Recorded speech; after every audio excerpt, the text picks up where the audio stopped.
beesha majeerteen waa beesha ugu landaraysan dhammaan qabiilada adduunka. beeshu waxay deegaan ahaan dowladda Soomaaliya ka degta gobolka Bari oo ah gobolka Soomaaliya ugu weyn iyo gobolka Mudug, gobolka Karkaar, gobolka Nugaal, gobolka Doolo. waxayna leeyihiin laba madaxweyne oo kala ah Saciid Cabdullaahi Deni madaxweynaha dowladda Puntland iyo Ebyaan Ladane Salax Deer oo ah madaxweynaha xuquuqul insaanka qaramada midoobay iyo 7 magaalo waaweyn oo kala ah Boosaaso, Garowe, Galkacyo, Carmo, Qandala, Salala iyo Qardho. waxayna ka taliyaan dalal badan sida Kanada, Mareykan, Sweden, maxkamadda adduunka iyo Oman. waxayna u kala baxaan Cali Saleeban Maxamuud Saleeban, reer Bicidyahan Cali Jibraahil Siwaaqroon, Cali Xijiijle, reer Maxamuud Ugaar Saleeban, Ismaaciil Saleeban, Cabdiraxiim Saleeban iyo kuwa kala badan. waxayna leeyihiin boqortooyo fac weyn iyo beeldajayaal 7 qarni ka talinayay East Africa. beesha waxaa ka dhashay Maxamed Cawaale Liiban oo ahaa ninkii sameeyey calanka Soomaaliya iyo boqor Keenadid. sidoo kale waxaa ka dhashay halgama Cabdulaahi Yuusuf iyo Abwaan Khaliif Sheekh Maxamuud. waxaa kala ka dhashay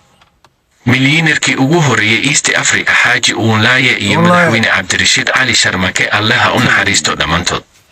majeerteenka maxay la fanaan bay dadku dhahan. ilaah ban kugu dhaarshe ma waxaan la faaninba. alxamdulilah dheh. hadda majeerteen tahay 2 ragcadood oo saladana tuko. degdeg